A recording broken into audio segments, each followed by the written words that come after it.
दादा मन्ना डे की स्मृति में रची गई श्रद्धांजलि की ये सभा, दादा को याद करने के ये मोमेंट्स, उनके गीतों और संगीत में उनके योगदान के लिए अनगिनत पुरस्कारों और सम्मानों से नवाजा गया। 1971 में भारत सरकार की ओर से पद्मश्री, 2005 में पद्म भूषण और 2007 में दादा साहब फाल्के अवार्ड से पुरस्कृत किया गया।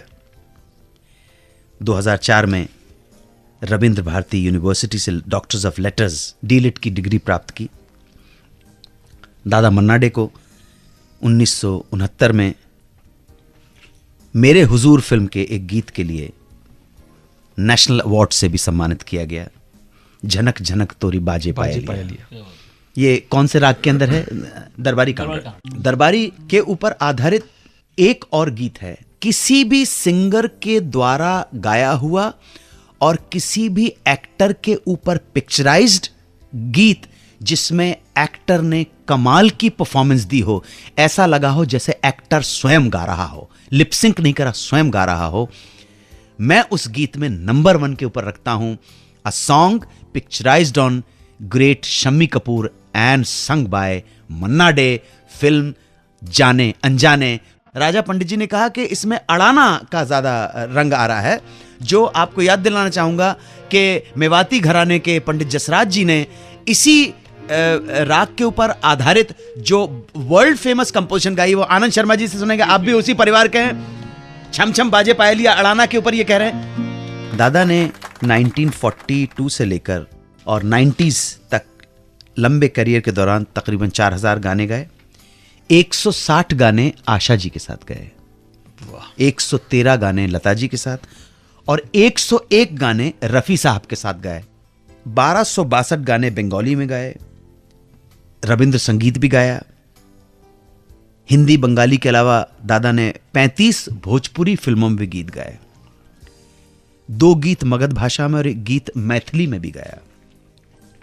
15 से ज्यादा गीत पंजाबी में, 5 से भी ज्यादा गीत असमीज में, 7 गाने उड़िया में, 1 गाना कोंकणी में, 85 गाने गुजराती में गाए, 70 से ज्यादा मराठी में, 2 गाने कन्नड़ा में और 1 नेपाली फिल्म मैती घर में उन्होंने 1 गीत गाया।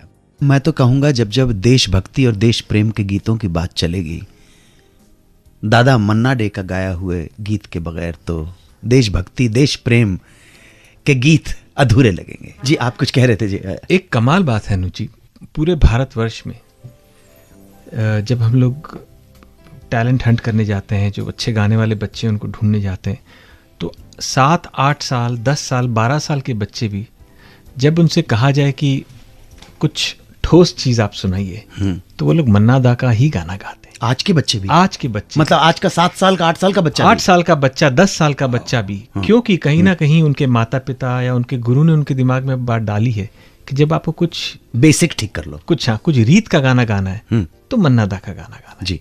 आपने वो अहिल्या बिलावल की कोई बात बता रहे थे, उनके घर पे? हाँ, मैं कॉलेज में था जी जी, तो मुझे ये गाना किसी कंपटीशन, कॉलेज के वक्त बहुत कंपटीशन होते थे, ये गाना गाना था, जिंदगी कैसी है पहेली हाय। तो मैंने अपने पिताजी से कहा कि आप मन्ना दा से बात करिए, मुझे गाना उनसे जाके सीखना है। तो मन्ना दा से बात हुई, तो दादा के बंगलों में घुस के बाहर छोटा सा एक बैठने का 2-4 कुर्सियाँ रखी थी, और उनका जो ड्राइंग रूम था वो बेसिकली एक बड़ा सा कमरा था जिसमें वो बैठ के अभ्यास रियाज करते थे। आपने भी देखा बड़ा सा, उनकी तानपुरी की जोड़ी लगी रहती थी, एक हारमोनियम और उनके सब रिकॉर्ड्स सब।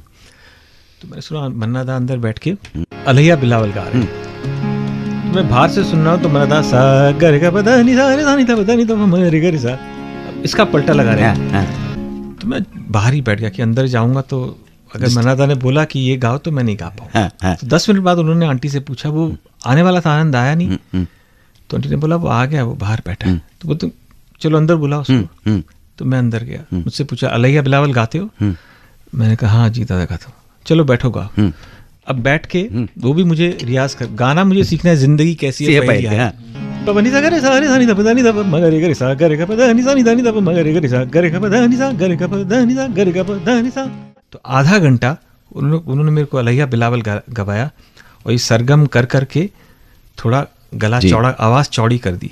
उसके बाद गर गा पदा नि सा, जिंदगी कैसी है पहेली समझाए। आप सुन रहे हैं रेडियो का number 1 show Suhana Safar with Anu Kapoor, सिर्फ 92.7 बिग FM पर।